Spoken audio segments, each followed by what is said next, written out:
नमस्कार मित्रांनो, लक्ष्मीच्या पावलांनी या मालिकेच्या आजच्या महासंगम भागामध्ये आता अद्वैत आणि कला ही पूजाला सोडून एका ठिकाणी घेऊन येतात। पूजा आता खूप घाबरलेली असते। कला ही तिला शांत करते। अद्वैत पिण्यासाठी पाणी देतो, तरी सुद्धा पूजा खूप रडत असते। तर कला म्हणते की हे पूजा शांत हो। त्यानंतर आता अद्वैत आणि कला हे दोघे गप्पा करत असतात आणि आता त्या दोघांना एखादा दागिने घेण्यासाठी आता कोल्हापूरला जायचे असते।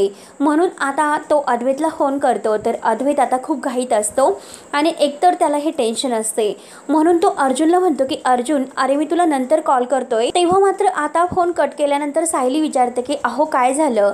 तेव्हा आता अद्वैत म्हणतो की काही नाही, कारण अर्जुन असे म्हटला की मी घाईत आहे, मी जरा तुला नंतर कॉल करतो। परंतु जरा अर्जुन हा टेन्शनमध्ये दिसत होता, त्याने फोन सुद्धा मध्येच कट केला। तेव्हा आता सायली म्हणते की अहो ते कामात असतील। तेव्हा अर्जुन आणि सायलीला टेन्शन येते की नक्की तिकडे सर्व काही ठीक असेल ना, म्हणून आता लगेच सायली ही कलाला फोन करते। तेव्हा सायलीचा फोन तर कलाने घेतलेलाच नसतो, ती सुद्धा आता तिकडेच असते। सायली म्हणते की अहो सहसा असं होत नाही, नक्की काय असं टेन्शन असेल, ठीक आहे मी नंतर कॉल करते। म्हणून आता लगेच अद्वैत आणि कला इकडे बिजी असल्यामुळे ते काही कॉल घेत नाही।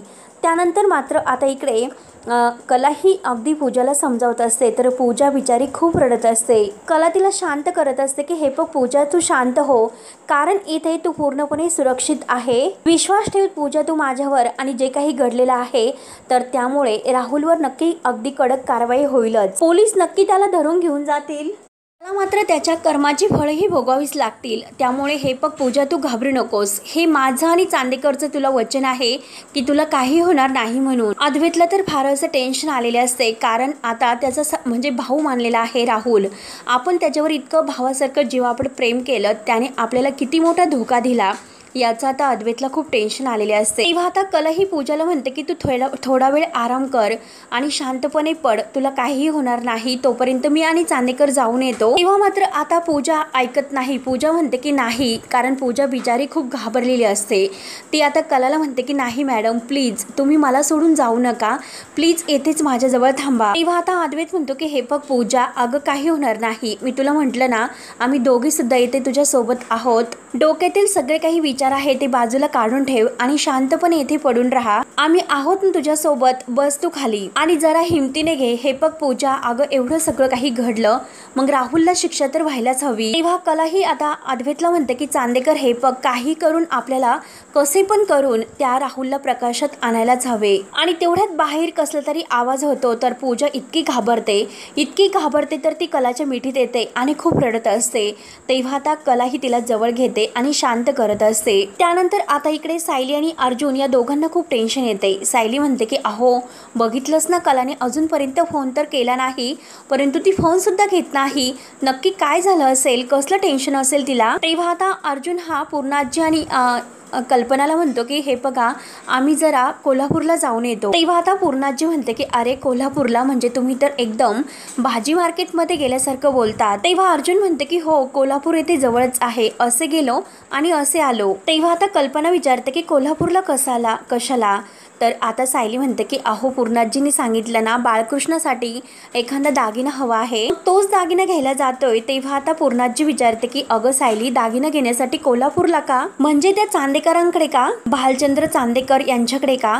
तर अर्जुन म्हणतो की भालचंद्र चांदेकर हे माहिती नाही, अद्वैत चांदेकर। तेव्हा आता पूर्णाई म्हणते की अरे तेच ते भालचंद्र हे जे काही आहे चांदेकर, तर ते अद्वैत चांदेकर त्यांचा नातू असेल, आणि हा भाल्या आहे ना, तर तो भाल्या माझ्या कॉलेजपासूनचा दोस्त होता। तेव्हा आता कल्पनाला हसू येते। अर्जुन म्हणतो की काय भाल्या, पूर्णाजी भाल्या, आणि सर्वांना हसू येते। सायली हसते, कल्पना सुद्धा हसते। कल्पना विचारते की पूर्णाई, तुमच्या कॉलेजमधला मित्र आणि तुमच्या कॉलेजमधल्या मित्राबद्दल आम्हाला तर काहीच माहिती नाही हो।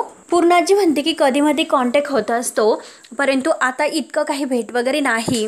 त्यानंतर मात्र सायली आणि अर्जुन हे आता जायला निघतात। कल्पना म्हणते की हो लवकर जा आणि लवकर या। त्यानंतर आता इकडे थोडं तुझं थोडं माझं या मालिकेतील मानसी आणि जे काही तेजस आहे तर ते छायाच्या रूममध्ये येतात। छाया आता मस्त जेवत असते, तर तेजस म्हणतो की बघ आता हिचा कसा गेम करतो। तर आता मानसी म्हणते की नका हो, अहो गायत्री वहिनीच्या अगदी त्यांच्या जवळचा वेळ तर आता त्यांच्याकडे फक्त हा असतो, म्हणून ते इतके निवांत शांत जेवतात, जेवून ते त्यांना कशाला त्रास देतात। आणि तेवढ्यात तेजस आणि मानसी हे आत येतात. आतमध्ये आल्यानंतर आता तेजस म्हणतो की छायू काय स्टडी करतात का, स्टडी टेबल वगैरे आहे इथे. तेव्हा आता छाया म्हणते की काय तुम्ही नक्की काय बोलतात, काही हवं आहे का तुम्हाला. तेजस म्हणतो की हो हवं आहे. आणि हवं आहे म्हणजे काय, अगं तुझं इतकं कौतुक आमच्या फोटोमध्ये साचलेलं आहे, असं वाटतं की असं अगदी ओकून जावं, इतकं ओतावं असं तुझ्यासमोर सोबत बोलायचं आहे, तर तुझ्याबद्दल बोलायचं आहे. तर छाया खुशून विचारते की माझं कौतुक कशाबद्दल. तर तेजस म्हणतो की अगं कशाबद्दल म्हणजे काय, अगं सॉलिड आहे तूच. परंतु अगं मला एक गोष्ट सांग, इतकी वर्ष तू गायत्री वहिनींना झेललंस कसं. मी तर फक्त 2 मिनिट सुद्धा झेलू शकत नाही. आणि छाया म्हणून जाते की मी लहानपणापासून तिच्यासोबत नव्हते. आणि तेवढ्यात तेथे आता गायत्री वहिनी येते. गायत्री वहिनी लगेच आता कडक शब्दात विचारते की काय चाललंय इथे सर्व. छाया तर खूप घाबरते. काही नाही. तर गायत्री तिला विचारते की काय ग तू खरंच नाश्ता करते की वेळ वाया घालवते. तेव्हा आता छाया म्हणते की नाही जरा भूक लागली होती, परंतु झाले आता माझे. गायत्री आता तेजस आणि मानसीकडे बघत विचारते की मग तू जेवत होतीस, मग यांच्याबरोबर कशाला वेळ वाया घालवतेस. तुला मी टेलर कडून ब्लाउजेस आणण्यासाठी सांगितले होते, आणलेस का तू. तेव्हा छाया म्हणते की अगं दीदी खूप भूक लागली होती, त्यात मी विसरूनच गेले. तेव्हा आता गायत्री तिच्यावरच ओरडते की एक काम तुला सांगितले धड तेवढं सुद्धा काम तुला व्यवस्थित करता येत नाही. आत्ताच्या आत्ता तू तिकडे जा आणि घेऊन ये. तेव्हा आता छायाही घाबरतच गेले असे म्हणून तेथून धावतच जाते. तेव्हा आता गायत्री ही तेजस आणि मानसीला म्हणतात की तुम्ही तिला हरभऱ्याच्या झाडावर चढणं बंद करा. तेव्हा आता मानसी म्हणते की नाही हो वहिनी, आम्ही फक्त जन्माष्टमी कशी साजरी करायची हे बोलत होतो, हो की नाही राष्ट्रहित. आणि हे बघा आता हे इतके सण आहेत, मंगळागौरी आली, जे काही सण आहे ते अगदी यापुढे उत्साहाने या घरात साजरे करायचे. तेव्हा आता तेजस गायत्रीला म्हणतो की वहिनी हे बघा मी काय म्हणतो, तुमच्या घाणेरड्या डोक्यामध्ये काहीतरी गेम आता नक्की सुरू झाल्यात वाटतं. तेव्हा आता गायत्री म्हणते की तुमचे हे फालतूच्या गोष्टी आहेत तर ते ऐकण्यासाठी माझ्याकडे वेळ नाही. तेव्हा आता गायत्री रागाने बाहेर निघून जाते. तर तेजस म्हणतो की हे बघा म्हणजे मानसी आता जे काही आहे ते छायाला डायरेक्ट विचारायचं की मला हे माहिती आहे आणि तुम्हाला ते माहिती आहे, डायरेक्ट तिला अगदी विचारायचं. तेव्हा आता मानसी म्हणते की राष्ट्रहित आपल्याला असं करून नाही चालणार. रोगाच्या अगदी लक्षणावर उपाय करायचे नसतात, तर तो रोग आहे तर तो मुळापासून उपटून टाकायचा असतो. गायत्री वहिनी आपल्या घरच्यांच्या विरोधात असं का वागतात याचं कारण आपण शोधून काढायला पाहिजे आणि ते कारण त्यांच्या भूतकाळातील असेल असं मला वाटतं. तेजस म्हणतो की ठीक आहे तुमचं म्हणणं बरोबर आहे, परंतु छायाचा गेम मात्र मी नक्की करेल आणि कबूल करण्यासाठी मी तिच्याशी नक्की गेम खेळणार. तेव्हा आता मानसी विचारते की म्हणजे तुम्ही काय करणार आहात. एका मागोमाग तिला अगदी प्रश्न विचारले जाणार आणि त्यामागे लगेच सडासड उत्तरं. आणि हाच तो ट्रॅप आहे, या ट्रॅप मध्ये नक्की छाया अडकणार, बघतच राहा तुम्ही. त्यानंतर आता इकडे रजनी ही आबांना चहा आणून देते. तर कला आणि अद्वैत तेथे येतात. अद्वैत आता रजनीला विचारतो की काकी तू राहुलला कुठे बघितलंस का. तेव्हा आता रजनी म्हणते की नाही रे, असेल तो इथेच कुठेतरी. तेव्हा आता रजनी ही आत जाते. तर कला म्हणते की ऐक चांदेकर हे बघ मी वर बघते तोपर्यंत तू आउट हाऊस मध्ये बघून ये. आणि तेवढ्यात नैना बाहेर येते. तर कला म्हणते की अगं नैनाताई राहुल कुठे आहे. तेव्हा आता नैना म्हणते की गेला असेल तो कुठेतरी कामाला, तुला काय करायचं आहे ते. त्यानंतर आता लगेच इकडे राहुल आणि जो बाणेकर आहे तर तेथे पूजाकडे यायला निघतात. परंतु आता तेथे मात्र पूजा नसते, तर त्यांचे जे काही गुंड आहे तर त्यांनाच कला आणि अद्वैत पूजा यांनी बांधून ठेवलेलं असतं. त्यांना बघून मात्र आता यांना तर धक्काच बसतो. राहुल आणि बाणेकर लगेच धावत येतात. त्यांच्या तोंडात जे काही बोळे कोंबलेले असतात तर ते काढतात. राहुल विचारतो की अरे हे काय झालं, मला हे असं बांधून कोणी ठेवलं असं विचारतो. आणि ती पूजा कुठे आहे. तेव्हा आता त्याचा गुंड घाबरतच म्हणतो की साहेब ते दोघे जण होते आणि घडलेला सर्व प्रकार सांगून आम्हाला त्यांनी असे बांधून ठेवले आणि त्या पूजाला ते घेऊन गेल्याचे सांगतात.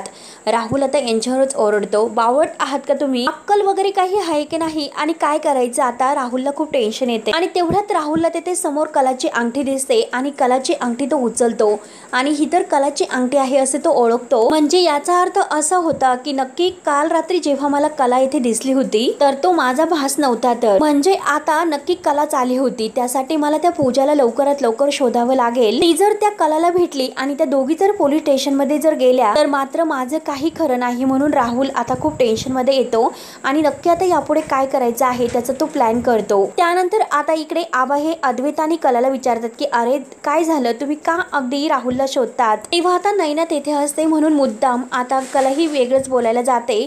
परंतु अद्वैत लगेच म्हणतो की आम्ही त्याला का शोधतो म्हणजे आम्हाला त्याच्या जे काही जन्माष्टमी साजरी करायची आहे ना त्याबद्दल राहुलशी बोलायचे आहे। तेव्हा आता हे ऐकून तर आबा खुश होतात। आबा म्हणतात की चांगली गोष्ट आहे, म्हणजे आपले जे काही सणवार आहे तर तुम्ही स्वतःहून त्याला अगदी महत्त्व देतात, तर खूप चांगलीच गोष्ट आहे। परंतु कला, अगं मी तुला फोन केला होता, तू का उचलला नाही बरं? त्यानंतर आता इकडे सायली आणि अर्जुन जायला निघतात, परंतु त्यांच्या जी काही गाडी समोर पाहतात तर आता कोणीतरी म्हणजे महिपतने असे लिहिलेले असते की तुझे शेवटचे दिवस मोजायला सुरुवात कर। ते बघून आता कला सायलीला खूप टेन्शन येते।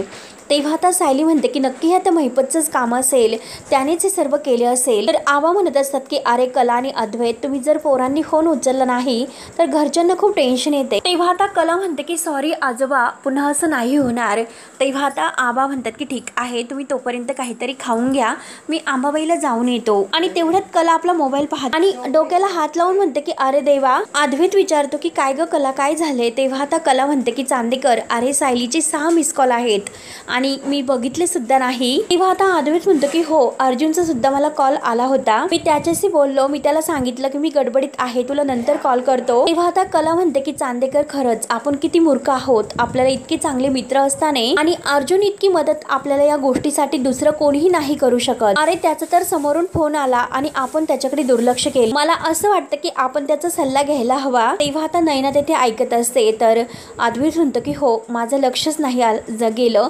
त्यानंतर मात्र कला म्हणते की चला तर मी सायलीला फोन करते, जे इतके मिस कॉल येऊन गेले। त्यानंतर आता लगेच ते फोन करायला घेतात, तर इकडे अर्जुन मात्र एक बादलीभर पाणी घेऊन येतो आणि तो गाडीवर पूर्ण काचेवर टाकून देतो। अर्जुन म्हणतो की सायली, तू इतकं पॅनिक होऊ नकोस, असं धमक्यांना घाबरायचं नसतं, सगळं विसरून जा। तेव्हा आता कला म्हणते की अहो कसं विसरून जायचं, मुळात तुम्ही का अगदी गंभीर अगदी बसत नाही? तेव्हा आता लगेच अर्जुन म्हणतो की हे बघ, हे सर्व अगदी महिपतचं काम असेल आणि तो काही आता असं शांत नाही बसणार, धमकी देण्यापलीकडे तुम्हाला काहीच करू शकत नाही म्हणून। तेव्हा आता सायली म्हणते की तुम्हाला खरंच असं वाटतं का तो काही करणार नाही म्हणून? तेव्हा आता अर्जुन म्हणतो की अगं तुझ्या देवी आईवर विश्वास आहे, काही आता होणार नाही, त्यामुळे तू विश्वास ठेव, त्यामुळे चल आता पटकन हसून दाखव, स्माईल। तेव्हा आता लगेच सायली थोडीशी हसते। तेव्हा अर्जुन आणि सायली आता गाडीमध्ये बसून तिकडे जायला निघतात, तर लगेच त्यांचे महिपतचे गुंड आहे तर त्यांचा पाठलाग करत त्यांच्या गाडीच्या मागे गाडी घेऊन येत असतात। त्यानंतर आता इकडे देवी आईचा उत्सव सुरू होतो। त्यानंतर आता कला ही सायलीला फोन करत असते आणि तेवढ्याच सायलीचे लक्ष जाते, ती आता अर्जुनला म्हणते की कलाचा फोन येतोय। तेव्हा मात्र आता लगेच कला ही फोन सायलीने घेतल्यानंतर म्हणते की कला, अगं सायली सॉरी, कारण अगं तू इतके मिस कॉल केले परंतु तुझा फोन मी बघितला नव्हता आणि आता तुला फोन केलाय। तेव्हा आता सायली म्हणते की अगं खरं तर अद्वैत भाऊजींना यांनी सुद्धा काल कॉल केला होता, त्यांनी सुद्धा खूप घाईने फोन ठेवला, म्हणजे काही प्रॉब्लेम आहे का? तेव्हा आता कला म्हणते की तुमच्यापासून काय लपवायचं, अगं प्रॉब्लेम तर आमच्या राहुलने केलेला आहे। तेव्हा सायली सांगते की आम्ही तुम्हालाच भेटायला तिकडे निघालोत, आम्हाला येईपर्यंत तुम्ही कोणताही डाव उचलू नका। तेव्हा कला म्हणते की हो, अर्जुन भाऊजी जर इथे आले तर आम्हाला खूप अशी मदत होईलच, बाबतीत काय करायचं आहे ते नक्की तुम्ही आम्हाला सांगतालच, परंतु तुम्ही आमच्याकडे येण्यासाठी काय असं काम काढलं? तेव्हा कला असं म्हटल्यानंतर आता सायली म्हणते की अगं अन्नपूर्णा ट्रस्टचा एक सुवर्ण उत्सव आहे, मग पूर्णाजी म्हणत होत्या की बाळकृष्णासाठी एखादा आज नवीन एक दागिना करायला हवा, मग नवीन सोन्याचा दागिना घ्यायचा असेल तर तो चांदेकरांचा कडेलच हवा आहे ना?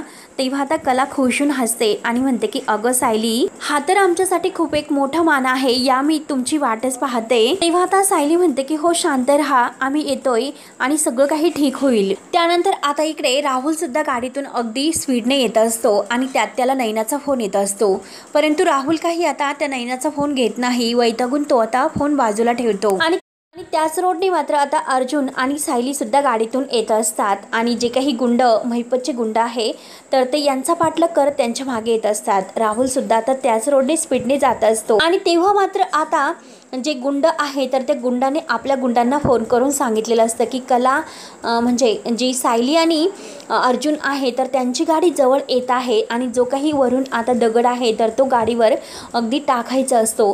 त्यांचा हा प्लॅनिंग असतो अर्जुन आणि सायली यांना मारण्याचा। आणि आता अर्जुन सायली तर दोघे इतके गप्पा करत जात असतात। त्यानंतर आता तो दगड अगदी खाली येत असतो, अर्जुन आणि सायली गाडीतून येतच असतात, तर इकडे पूर्णाई अगदी देवीला हात जोडून नमस्कार करत असते. अर्जुन आणि सायली हे सुखरूप घरी यावेत यासाठी प्रार्थना करत असते. आणि तेव्हा मात्र देवी आईच्या समोरचा दिवा आहे तर तो फडफडत असतो. सगळेजण देवी आईला हात जोडून असतात आणि तेव्हा दिवा असा का होत आहे, म्हणजे फडफडत का आहेत म्हणून आता सर्वांना टेन्शन येते. अर्जुन आणि सायली मात्र एकमेकांशी गप्पा करत अगदी मग्न असतात. आणि त्याच वेळेस आता तो दगड येत असतो. अर्जुनचं सुद्धा गाडी चालवायकडे लक्ष नसते. तो आता सायली बरोबर बोलत असतो.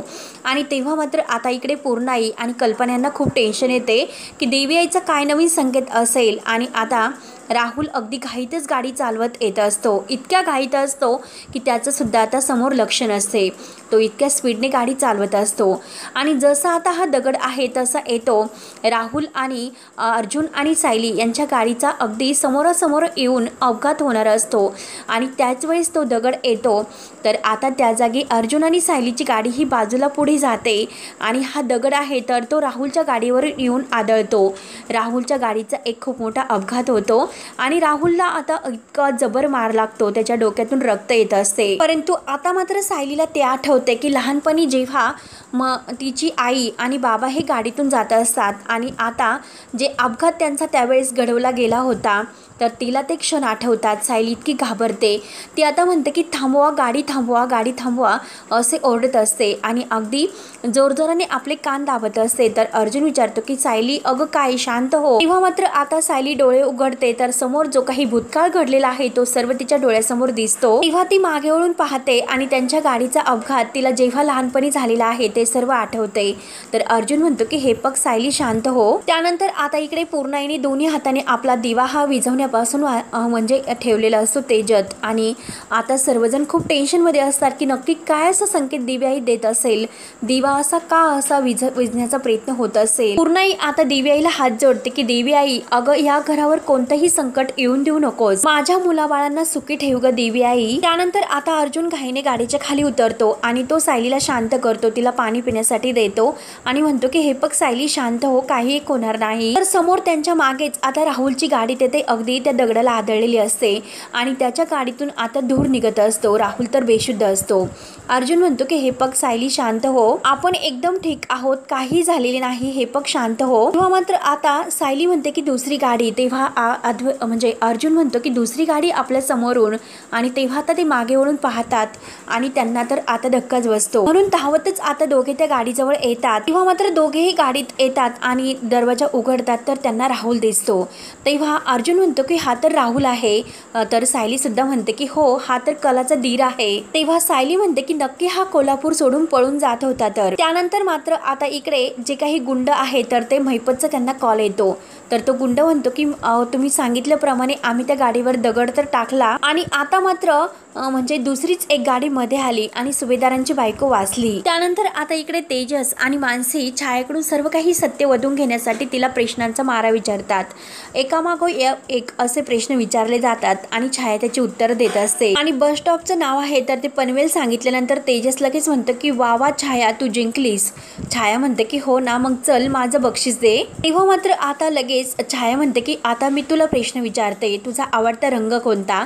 तर मानसी म्हणते की छायाताई, अहो तुम्ही गायत्री वहिनीचे ब्लाऊज आणण्यासाठी गेला होतात, त्यांना नेऊन तर द्या, नाहीतर त्या उगाच तुमच्यावर ओरडतील परत. तेव्हा छाया म्हणते की हो बरं झालं तुम्हाला आठवण करून दिली, मी लगेच येते देऊन. म्हणून छाया धावतच जाते. तर मानसी म्हणते की हो हो लगेच या. तेव्हा मात्र आता मानसी ही तेजसचं कौतुक करते, म्हणते की वा वा राष्ट्रहित, तुम्ही खरंच अगदी सराईट अशी माहिती काढली. तर या सगळ्यात तुम्ही हुशार तर आहातच. तर तेजस म्हणतो की हो थँक्यू. पनवेल एसटी स्टँड आणि सावित्री शाळेच्या बाजूला फायर पानवाल्याच्या समोर, म्हणजे एवढंच ना आपण खूप काही शोधू शकतो. त्यानंतर आता इकडे राहुलला शुद्ध येते. तर राहुल बघतो कारण तो कुठेतरी एका ठिकाणी अगदी अर्जुन आणि सायली त्याला घेऊन आलेले असतात.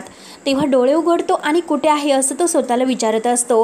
डोक्याला तर पट्टी वगैरे केलेली असते आणि मी कुठे आहे स्वतःलाच विचारत असतो की मला इतके आठवते की माझा अपघात झालेला होता, ऍक्सिडेंट, गाडीवर अचानक काहीतरी येऊन कोसळले, परंतु त्यानंतर मात्र काय झाले हे मला नाही आठवत. आणि तेवढ्यात मात्र आता अर्जुन आणि सायली या दोघांनी आपापली रूपं बदललेली असतात. अर्जुनने अगदी येता म्हाताऱ्याचं सोंग घेतलेलं असतं आणि तो राहुलला राहुलला पाणी द्यायला येतो, पाणी घे असं अगदी खाकरत खोकरत म्हणत असतो। आणि काय रे तुझी तब्येत कशी आहे, तुला बरं वाटतं ना आता असे विचारतो। तेव्हा राहुल विचारतो की तुम्ही कोण, तर अर्जुन म्हणतो की अहो मी तुम्हाला इथे आणलं, तुम्ही विसरलात का, तुमची गाडी आहे ना तर तिथे ऍक्सिडेंट झाली होती आणि मीच तुम्हाला इथे आणले म्हणून अगदी त्या म्हाताऱ्याच्या आवाजात तो बोलत असतो। मीच तुम्हाला इथे असं असं आणलं, तर राहुल म्हणतो की हो हो धन्यवाद। अर्जुन म्हणतो की अहो तुमच्या गाडीचा ऍक्सिडेंट झाला, पोलिसांना तुम्ही बोलावलं की मी त्यांना बोलावू। राहुल घाबरतो, राहुल म्हणतो की नको, अहो पोलिसांना नकोय, पोलीस कशाला बोलावतात। तेव्हा आता अर्जुन खोकरत म्हणतो की हो हो तुमची गाडी, तुमचा पैसा आणि तुमची इच्छा, आणि घ्या पाहुणं हे तुमचं सामान घ्या, नीट बघून घ्या, पैसे मोजून घ्या। राहुल आता काही पैसे देत म्हणतो की हे पैसे घ्या, तर आता अर्जुन खाकरत खोकरत म्हणतो की नाही, काही हे पैसे मला नकोय, माणुसकी म्हणून मी तुमचा जीव वाचवला, पैशासाठी नाही, अहो घ्या। तर राहुल म्हणतो की नाही घ्या हो, पैसे घ्या तुम्ही, तर माझ्याकडे वेळ नाही तुमच्याशी बोलण्यासाठी। अहो पाहुणं काय करता असे बोलून राहुल बळजबरीने ते पैसे देतो। तर आता तेवढ्यात राहुलच्या मोबाईलवर एक कॉल येतो, तर आता अर्जुन म्हणतो की हो हो घ्या फोन, घरच्यांचा फोन असेल, काळजी वाटत असेल तुमची त्यांना। तेव्हा आता पूजा ही फोन करते राहुलला आणि म्हणते की हॅलो राहुल। तेव्हा आता राहुल म्हणतो की मला का फोन करतेस, तू तर तिथून पळून गेलीस, त्यामुळे तू जिथे कुठे असेल तेथेच थांब, मला आता फोन करू नकोस। तेव्हा आता पूजा म्हणते की अरे मी कुठेही पळून गेले तरी सुद्धा तू मला शोधून काढशील हे मला माहिती आहे, आणि हे बघ राहुल मी तुझ्याकडे भीक मागते, आणि हे बघ ते पैसे जर तुम्हाला दिलेस तर मात्र मी कधीही कुणासमोर तोंड नाही उघडणार, तुझ्या विरोधात मी कधीच कुणाला काहीच सांगणार नाही म्हणून। तेव्हा आता राहुल म्हणतो की हे बघ पूजा, मला माहिती आहे की तेथे तुला सोडण्यासाठी कला आली होती आणि हे सगळं तुला कलाच बोलण्यासाठी सांगते ना। तेव्हा आता पूजा म्हणते की नाही राहुल, हे बघ मी तुला खरं सांगते की मला काहीच कुणाचं ऐकून घ्यायचं नाही आणि मला इथून निघून जायचं आहे। मी कुणाची शपथ घेऊन सांगू की मला येथे नाही राहायचं, मी निघून जाते इथून, मी पळून गेले होते परंतु मला कळले की जिथे कुठे मी जाईल तुम्हाला शोधून काढशीलच। तेव्हा आता राहुल म्हणतो की हो का, उशिरा का होईना तुला फायनली अक्कल तर आली, चल मी तुला पैसे देईलच, आणि पैसे मिळाल्यानंतर तू कोल्हापूरमधून गायब व्हायचं। तर आता पूजा म्हणते की हो लगेच, आणि मी लगेच इथून जाते, मी आता अगदी त्या एका ग्लुस्का हॉटेलमध्ये आहे आणि तुला मी इथेच भेटू शकते, तू तेथे मला पैसे दिल्यानंतर मी लगेच इथून निघून जाते, माझा तुला त्रास कधीही परत नाही होणार। तर राहुल म्हणतो की ठीक आहे येतो मी तिथे। तेव्हा आता लगेच फोन ठेवतो, तर आता अर्जुन हा जोरजोराने खाकरत असतो। तेव्हा राहुल आता फोन ठेवल्यानंतर अर्जुनला म्हणतो की चला आजोबा आता मी येतो। तर आता अर्जुन त्याच्या हातात ते पैसे देतो आणि अर्जुन म्हणतो की अरे तू आजोबांकडून काहीतरी गोड खाऊन घे आणि तुझी काळजी घे। तेव्हा आता अर्जुन हा लगेच राहुल बाहेर गेल्यानंतर आपल्या डोक्यातील टोपी काढतो आणि म्हणतो की पाहुणं हेच तर मला हवं होतं। त्यानंतर आता इकडे पूजाला जे काही बोलायचे सांगितलेले आहे ते सर्व कला आणि अद्वैत या दोघांनी, तेव्हा आता फोन झाल्यानंतर कला आणि अद्वैत तेथेच असतात। त्यानंतर जो काही ठरलेला आहे की आता पूजाने जे काही प्लॅन प्रमाणे राहुलला पैसे मागितलेले असतात, तर राहुल आता तेथे येतो गाडीतून आणि पूजा आता तेथे उभीच असते। तेव्हा आता जेव्हा राहुल खाली उतरतो आणि पूजा खूप घाबरते, तेव्हा पूजा आता इतकी घाबरलेली असते, तर राहुलला म्हणते की हे बघ तू तेथेच थांब, जवळ येऊ नकोस, पैसे आणलेस का। तेव्हा आता राहुल म्हणतो की हो पैसे तर आणलेस मी, तूच मला पैसे आणण्यासाठी सांगितले होते, आणि हे बघ हे पैसे घेतल्यानंतर तू परत येथे जर दिसली याद राख, आणि पुन्हा कोल्हापूरमध्ये तुझा चेहरा सुद्धा दिसला नाही पाहिजे। तेव्हा पूजा म्हणते की नाही कोल्हापूरमध्ये मी परत कधीच येणार नाही म्हणून। तेव्हा राहुल ते पैसे घेऊन पुन्हा पूजाजवळ येतो, तर पूजा मागे सरकते आणि थांब, तू ते पैसे घेऊन जवळ येऊ नकोस, तू पुन्हा मला काहीतरी करशील। राहुल म्हणतो की तू वेडी आहेस का, अगं हे पैसे मी तुला कसे देणार, आणि पैसे असे खाली टाकून देऊ का, अगं पूजा हे बघ लक्ष्मीचा आपण करू नको आणि असे करू नको, आणि मुद्दाम तो आता म्हणतो की हे बघ घे, हे पैसे घे, लांबूनच देतो, म्हणून तो आता पूजाच्या हातात अगदी मोकळीच बॅग देतो। पूजा जेव्हा उचकते तेव्हा मात्र आता राहुल लगेच अगदी तिला पकडतो आणि पकडून तिचं तोंड दाबतो, आणि पूजाचं तोंड दाबत म्हणतो की तुला काय वाटलं की तू येथून जिवंत म्हणजे बाहेर पडशील का, आता बघ मी काय करतो ते। आणि पूजा लगेच आता त्याच्या हाताला डसते आणि तेथून लगेच फरार होते। राहुल आता तिचा पाठलाग करत तिच्या मागे येत असतो। राहुल एका बंद अगदी खोलीत येतो आणि त्याला असं वाटतं की नक्की येथे पूजा लपलेली आहे, त्या रूम मध्ये आता लाईट वगैरे काही नसतं। तेव्हा आता राहुल म्हणतो की पूजा डार्लिंग अगं बाद झाला, आता किती थकवशील ग, बाद झाली आता ही पकडापकडी, आता तुला कळेल की ही राहुल काय चीज आहे तो। तेव्हा मात्र आता तो समोर येतो आणि कलाला हात लावतो। तेव्हा कला आता वळून जेव्हा राहुलकडे पाहते तर राहुल पूर्ण पूर्णपणे घाबरतो, तर तेथे पूजा नसून कला असते. राहुल कलाला म्हणतो की तू, तेव्हा कला ही त्याच्याकडे पाहत असते. त्यामुळे आता राहुलचं अगदी सगळं काही चेहरा सगळ्यांच्या समोर येण्यासाठी मात्र आता कला, अद्वैत आणि ह्या सगळ्यांनी एक प्लॅन केलेला असतो. तेव्हा मात्र आता राहुल काय करतो, राहुल तर सगळ्यांचं रूप सगळ्यांच्या समोर शेवटी येतेच, परंतु तो लगेच कलाच्या डोक्याला बंदूक लावतो आणि आता अद्वैतला म्हणतो की तू बाजूला हो, नाहीतर मी तुझ्या बायकोचा जीव घेईल. तेव्हा आता तेथे अर्जुन आणि सायली सुद्धा येऊन पोहोचलेले असतात. तर आता सर्वजण कला कला ओरडत असतात. राहुल आता कलाला पकडून घेऊन जात असतो. तेव्हा मात्र आता कलाला जेथे पकडून आणले जाते, राहुलने जेथे किडनॅप करून ठेवलेले आहे, तर तेथे मात्र आता महिपत आणि महिपतने आता जे काही ती बाई आहे तर तिला सुद्धा तेथे किडनॅप करून आणलेले असते आणि गायत्री सुद्धा आता तेथेच असते. त्यानंतर अद्वैत, अर्जुन आणि सायली हे कलाला शोधत शोधत त्या अगदी लोकेशनवर येत असतात आणि एका ठिकाणी ते गाडीतून खाली उतरतात. सायली आता जोरात कला कला असा आवाज देते आणि अद्वैत खरे खरे असे म्हणून आता सगळेजण कलाला आवाज देत असतात. कला मात्र आता तेथे तिला किडनॅप करून ठेवलेले असते आणि अगदी बांधून वगैरे. तेव्हा मित्रांनो, आता पुढे काय होईल हे पाहण्यासाठी आपल्या चॅनलला नक्की सबस्क्राईब करत रहा. धन्यवाद.